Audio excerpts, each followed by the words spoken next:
Hey everyone, this is Anna here, and let's talk about glaze today. I am inside of my house because my studio is too cold, it's in my garage. So later on, I'm gonna do some carving, and I brought everything inside because it's just, I have a heater over there, and when it's way too cold, it takes forever to warm up. So I just brought some stuff inside and I'll do a little bit of work since I'm not working on the wheel today. And happy Sunday. So grab your cup of coffee and let's talk. You can talk about glazes forever, but I'm gonna try to give you my take on glazes, and this can be for beginners and it can be for someone experienced. You might take learn something from me. I don't know, but I'm just gonna tell you about my experience and what I think about it. So first of all, why is the glaze so important for pottery? Well, if the glaze doesn't work, your piece is ruined, right? So I've ruined so many pieces. Even as a beginner, I've had pieces that I put a lot of time and effort into it, and it's just disappointing when you get something out of the kiln and it's just not what you expect. So glaze is really important. I would say it's one of the most important processes of pottery, even though I dislike glazing, but it's one of those necessary evil, right? And I do a lot of carving. So like this cup, it did have a flaw in it where it's porcelain and it deformed, but we're not going to talk about that today. So I ended up keeping this pretty macabre mug. So let's talk about glazes. Why test and document?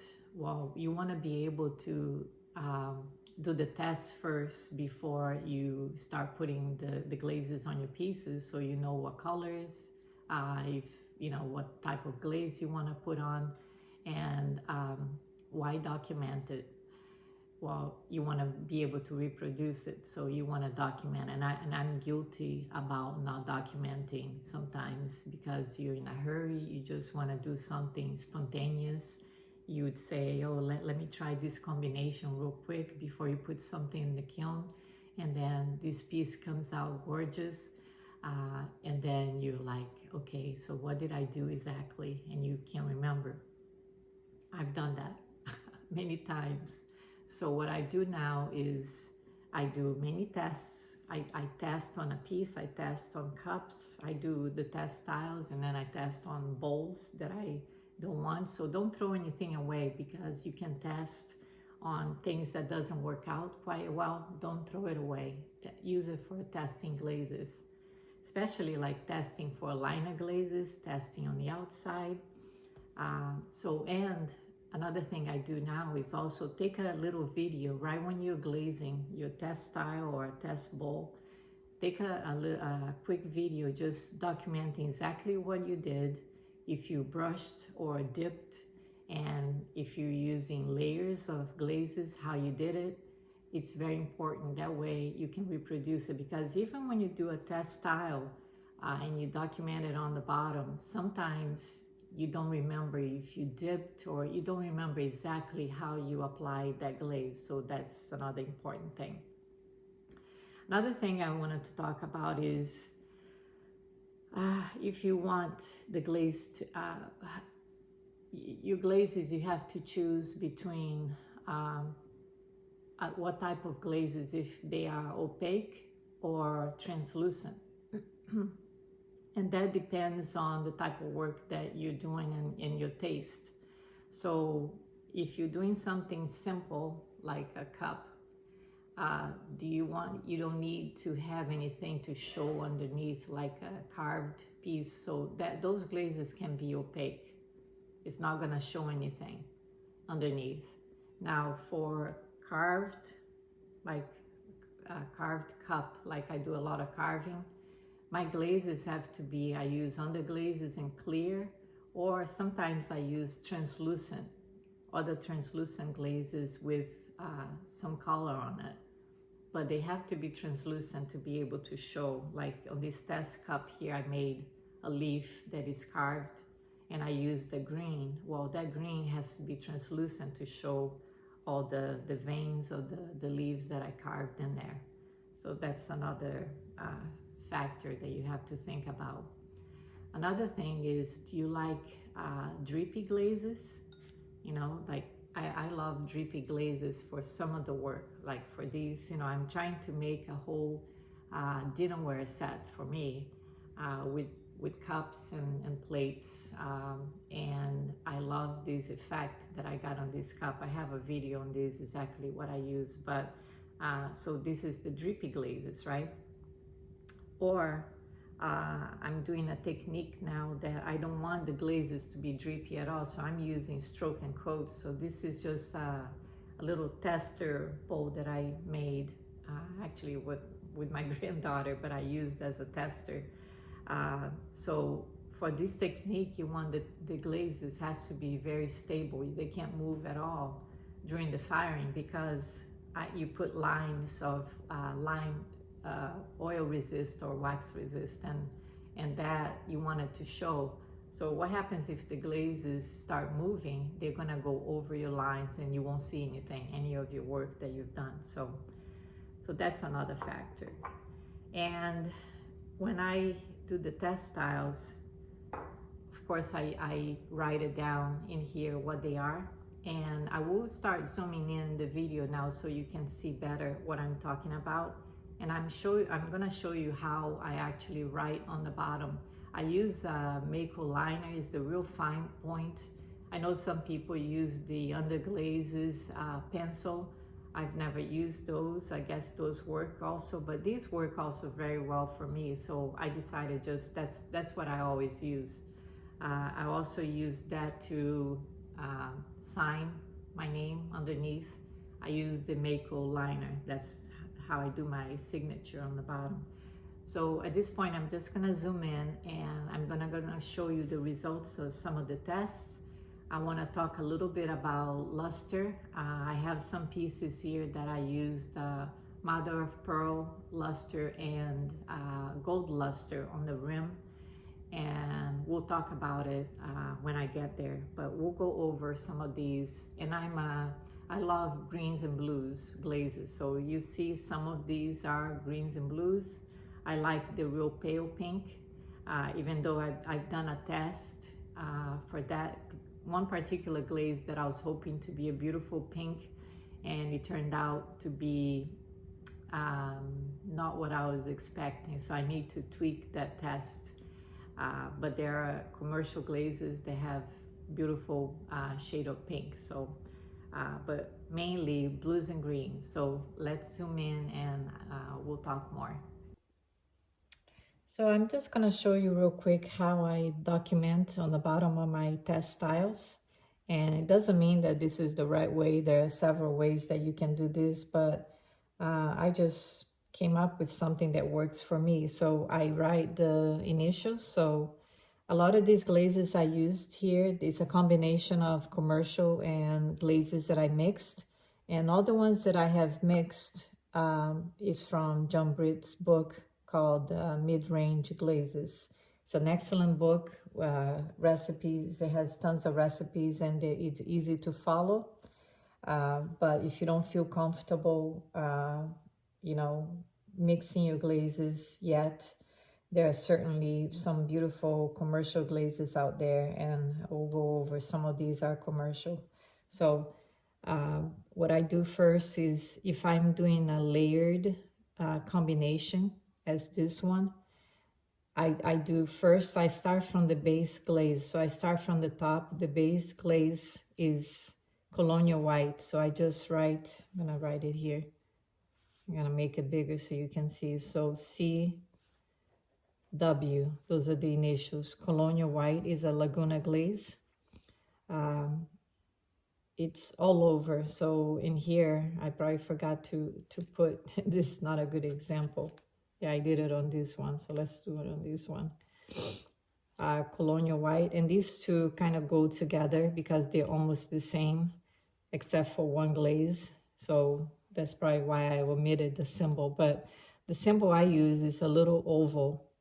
And then um, when it is, this one, when it is dipped the whole tile, I cover, I fill in with my Mako liner. I fill in that whole oval. That tells me that the glaze came all the way down. And I know that it's dipped because this is a dipping glaze that I have. The Colonial White is not something that you brush. And then I used an SCM. SCM stands for Strontium Crystal Magic. And this is from John Britt's book, which is a flux. Now, there are so many fluxes out there that you can use that are commercial. So the Mako makes flux that is a light flux and a dark flux, and I haven't used any of those yet. But I'm sure it gives you a similar effect where it makes the glazes kind of move. It melts, I believe, at a different lower temperature, so it makes everything melt and runny, makes the glazes run. So I use SCM, and the way I do it, I put SCM, and then with my little oval symbol, I do where I stopped with the SCM. So maybe halfway, I fill in the oval halfway. That way you know how I did it. You can also use a little rectangle, you know, it works the same way, and then you can fill in. It seems like it's a lot of work, but it's not. When you're writing it, this is real easy to just go over and do, you know, do this. So then on top of that, on top of the SCM, I went with the Castile Blue, which is Laguna. So Castile Blue on top of that. So I start from the top to bottom, how I do the sequence here. Then I also just went on top of the SCM, so I fill in that. And so you get what I'm talking about, like how I document it. So for example, on these two, what I did is I used Colonial White, started with the SCM, which is the flux, and you can use another flux to if you want to create this test and see how it works out for you if you don't have, if you don't mix any glazes. You put your flux, and then I started over with Castile Blue over the flux. And then right underneath, I used, on this one is Watercolor Blue-Green, which is from John Britt's book. On this one, instead of Watercolor Blue-Green, I use Seaweed, which is an Amaco. And you see that they're very similar. So for my test cup, or my cup that I really wanted to use, I did, and this is on Speckle Brown, these two tests. You can see they're very similar, these two, to the cup. So rather than having the white shown, I didn't want the white to show. So I went where I wanted to stop. I made this wavy line and I wiped it. And then I went with my glazes all the way to that line. So I knew you would drip and it would have the clay exposed. So I did the Colonial White all the way to the creating those lines. Then I went about maybe an inch with the flux SCM, then Castile Blue, and then I combined these two combinations here. So I went Castile Blue, Watercolor Blue-Green, and Seaweed. So that's, as you can see, it's a combination of these two. So either one, if you do either this one or this one, you come out with very similar result as this one. As you can see, it's very close. So that's that. We'll go over real quick about this one that was a new glaze to me, and I was curious to see how it would work. Is the Honey Flux from Amaco. What I found is interesting is it is a flux, but it also looks very pretty by itself. It's a real glossy, creamy glaze. And usually other fluxes, they don't look really good by itself. Like the SCM is not a glaze that you want to just glaze something with that alone. it's meant for you to use under another glaze or over. I usually use it under, I get better results. And on this one, I was surprised that you can use that just as a glaze. So that's a plus. So let's go over some of the other glazes I put on top. So I did 2 coats, brushed coats on this one. And then this one came out real pretty. It's a pretty green. It's a Robin's Egg. It's Laguna. Looks very pretty. And it almost like a satin feel to it, not as glossy as I thought it would be. Then this other one here is Seltzer Orib, which is from John Britt's book. It's a mixed glaze. This one is Seaweed, very pretty green also. It's a darker green.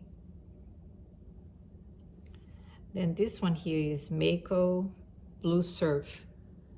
And this one didn't run as I thought, so maybe it's the temperature that I fire everything to hot cone 5, and a lot of times I've noticed that Amaco, I think, likes to be a little hotter, maybe a cone 6, I don't know, because I do have other Amaco glazes and they sometimes don't come out as well, but I fire to that cone, so I'm not gonna change my schedule. So this one here is watercolor blue-green from John Britt's also, and you can see how the difference, right, between that one and this one here, how this one is a drippy glaze on its own. Very pretty blue. This is the one I was telling you about that I'm gonna tweak. That glaze is called June Paris Red that I mixed. I made a real small batch, 200 grams, I believe I did. I'm gonna tweak it and see if I can make a prettier pink than what I have. I didn't like that pink at all. Robin's Egg, we're back to where we started. Very pretty green. I think that's my favorite right here on this test.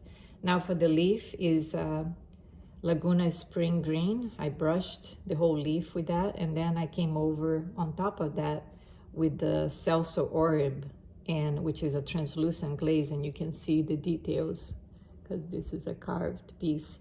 Now you can get the same effect with the Laguna Peacock, which is almost identical to this translucent glaze. It's a beautiful combination, the spring green and peacock, and I've done it so many times before using that combination. It looks great also on a dark clay like the chocolate clay that is a real dark brown. This one is on speckled brown. It does work also on light stoneware, but I think my favorite is on darker clay. On this one is on porcelain that I did just a tester cup. Same thing, this is Honey Flux, 2 times, 2 brushed coats. And this one here, it's almost like a teal, or aqua, that's the name of the glaze. It's Atlantis Aqua, but it's very pastel, very pretty. I went over the Honey Flux, then Laguna, then this one here is Laguna Pink Ice, and it turned out to be almost like a peachy shade instead of pink. But very pale, very pretty. I think these 2 combinations would look real pretty on a piece for I can see for a coastal decor or beach house would look nice. Amaco North Blue, which I wasn't too crazy about it. It's right here. And then this one is Winterwood, also Amaco. So these 2 are Amaco glazes over the Honey Flux. This one is Seaweed. It's very nice. Turned out to be a very nice green. Indigo Float, which is Amaco. Wasn't crazy about that. Maybe I didn't put it as thick. You know, you can hardly see the blue on that one.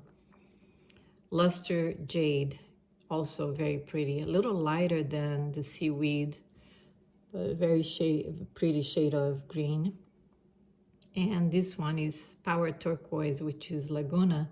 And I don't know if you can tell on the video, but it broke red. It has like little red flecks in there, and very pretty, the effects. green with red. Very nice.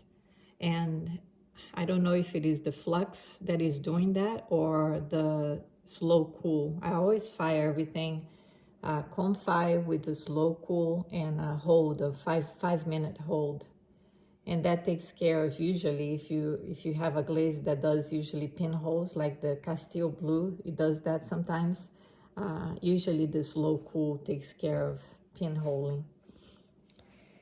Now this one is another one, again with the pink that I didn't like. So this one, the base is Colonial White, and then it was dipped, and then the SCM on the top part here, which is the flux.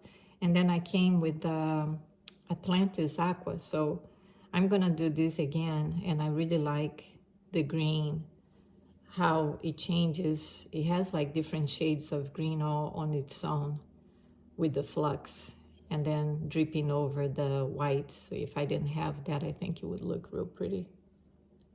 So I'm gonna do more of this test and see with the Atlantis Aqua. See if I have any of my newer glazes. These two are the glazes that I mix these two, but they are my go-to liner glazes, and they are, it's called Celso Chun from John Britt's book, and it's a real nice glaze that I've been using. I test my own cups with these glazes, and I've been using them for years, so I know it's a real good liner glaze. It doesn't craze on porcelain, so it's safe to use on porcelain, and you can change the colorants on the glaze to make your own color. Like this one has cobalt copper carbonate, and you can tweak the amount of it to make it lighter or darker. I believe this one has 3%. The next batch I'm gonna make, it would be 2% to be just a little lighter, but it's a beautiful turquoise color. This one here, I omitted the cobalt, I don't know why I want to be calling that cobalt, copper. I omitted the copper and I added yellow iron oxide, and it made this real nice creamy color glaze. I also have one that is just white, and I use these two quite a bit. So excellent liner glaze. These are a little bit older tests that I've done. I believe it was last year. Maybe it was last year. I haven't used this on an actual piece yet, but I was playing around with red iron oxide wash over texture. So this one is just one of those stamps. I wanted to see how it looks with texture. So I applied the red iron oxide wash, I wiped it, then I used the Flux SCM on top, and then I put Castile Blue, which Castile Blue is translucent, so it does show, even by itself, it would show texture. But look at what happened here. It created the crystals, which the SCM does that. It with the slow cool, it creates all these crystals on the surface that's real pretty. But besides that, it made these yellow undertones, which was from the red iron oxide and the blue. So it has yellow, blue, very pretty, the effects on this one. I haven't tried it yet. And you can see on the back with no texture. So this is just, I think I only did it up to here, dipped, but it dripped. But look at that also, how drippy and runny, and how the different colors that it creates, like the blue, purple. Very nice. I'm gonna take these two because I also use the SCM, and you can tell the crystals on the surface here. This is Chun, glaze from John Britt's book, as a base, then SCM right up to here, and Jan's Juicy Fruit, which is also from John Britt's book. And it turned out to be a mixture of matte glaze and glossy, which it runs a lot and is almost at some places it looks like metallic, but these are all crystals on the surface here. And these almost looks like the ocean, like waves breaking in. Very pretty right here. So I've used these before on several pieces, and it's just gorgeous, the effects of the crystals on the micro crystals on the surface. Same thing here, just on a different base. So this base here is one glaze that I tweaked, and the recipe is on glazes.org. The original glaze is called water blue. I tweaked it so it won't craze. It does craze still a little bit. I found that out, although I don't see any crazes in here. But it's better than the original glaze. So I named it Anna's Tropical Sea, and you see that glaze recipe again on glaze.org. And then same combination as the previous one, SCM and Jan's Juicy Fruit. And look how translucent and pretty blue-green it is, and all the microcrystals in there. Very nice. This one is Watercolor Blue-Green from John Britt's book, and it's a dark blue. Now, if you want to be a lighter blue, all you have to do is tweak the amount of the colorants. And I believe on this one, it has cobalt and it has copper. I'm not sure, but I believe that's what it is. So you can tweak that amount to make it either lighter or darker. But the recipe, this is the actual recipe, is a real darker blue, very pretty blue-green. And it does run, this glaze runs a lot. And I put here SCM underneath. And you can see the effect with the flux on this glaze. Now these are all pink ice from Laguna. I was trying to get a real nice effect with the pink ice. This one is pink ice alone, and then what I did is I used the mother of pearl luster over, and I don't know if I can capture this. It doesn't look like it's really capturing the iridescent glaze that it makes on the surface, the effect, but it's really pretty.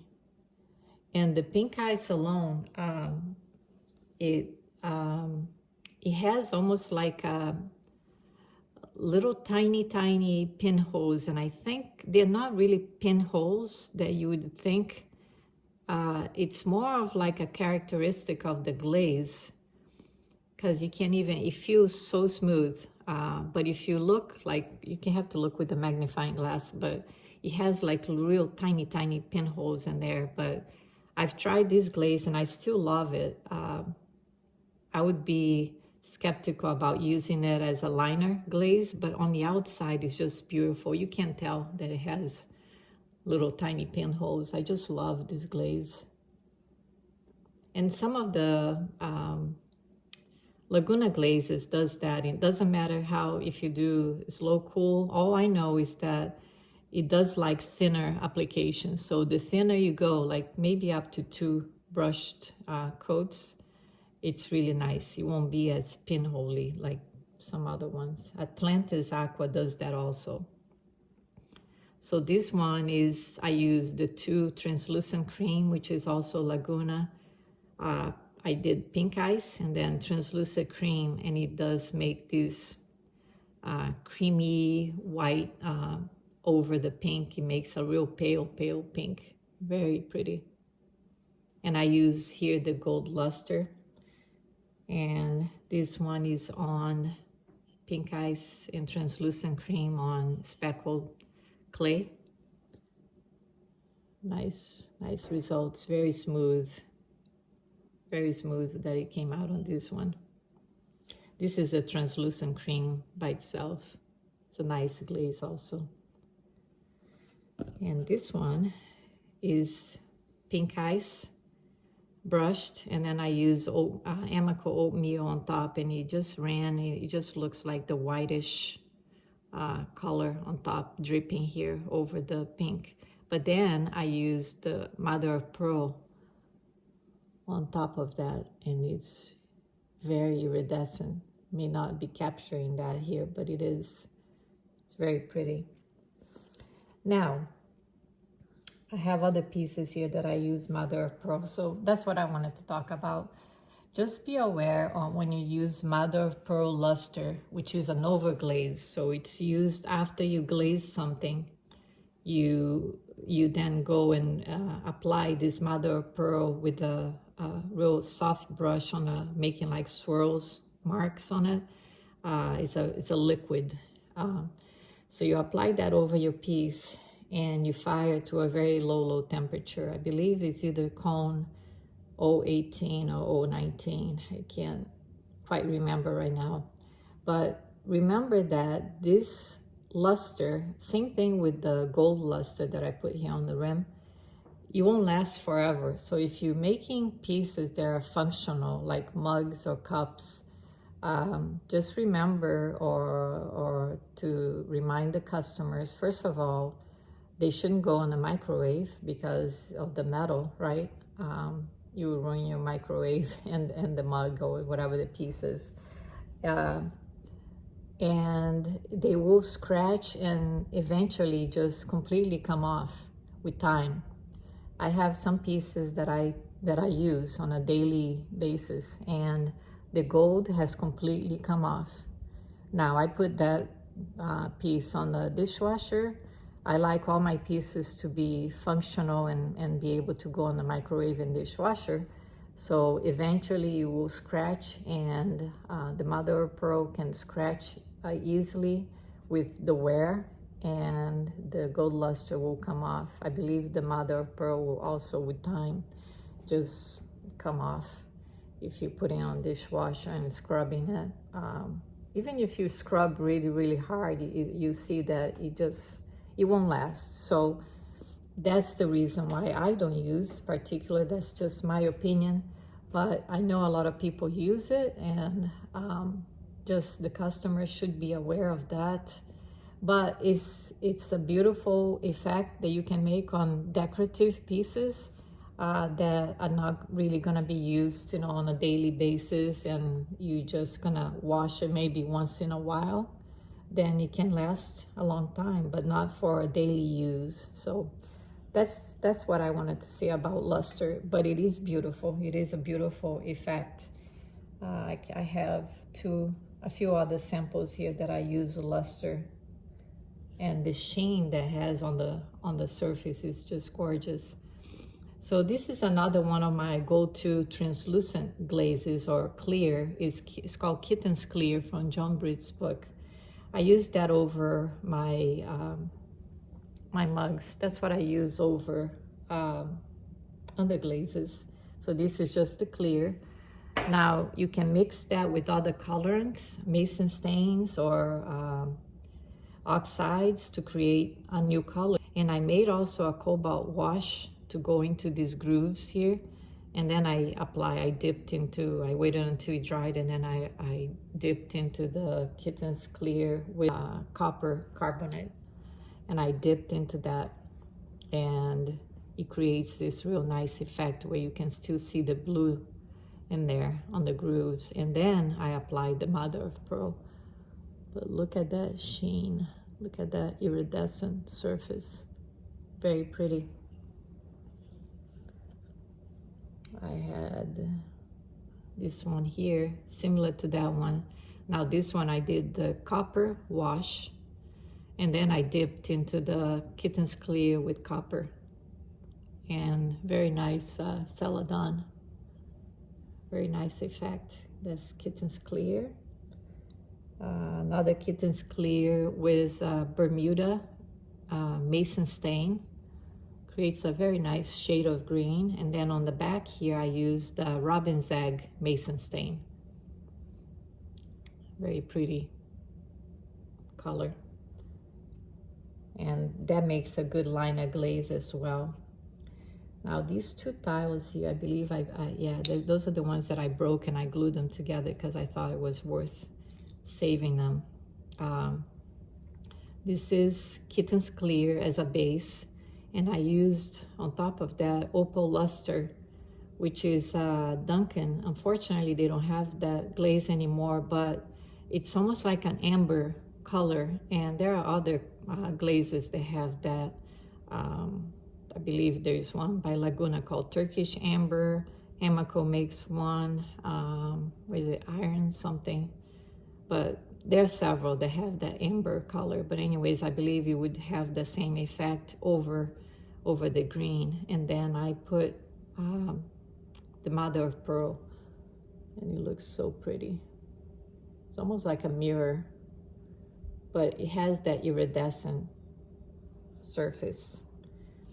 And here is without it, opal luster, and the base is watercolor, is the Anna's Tropical Sea, which is the version of water blue in here with the opal luster. And you see how creates a real nice combination. This one is the Kitten's Clear with copper, and over that I went with a glaze that is Mako Jungle Jam called Pagoda Green, and it has like little crystals in there, and he puts in these like amber also colors here and there, but it runs, so you have to be careful whenever you use jungle jams over another color. It just makes everything run, because it fires at a lower temperature, but you can use them over another glaze to get this effect with the crystals. Usually where the crystals are is where you can see a different color like that, but it runs. So that's a nice effect also. And they do craze, so only use it on the outside, not as a liner glaze. This combination here is nice too, is Kitten's Clear with copper, and then on top here is the Ancient Jasper. And the Ancient Jasper tends to kind of feather, as it runs, it feathers in where you can see, almost like little legs. Don't know if you can see that on the test here, but it's very pretty. I've used this on other cups. And I believe I used also the mother of pearl in here just to see what would happen. And it gives a beautiful surface here.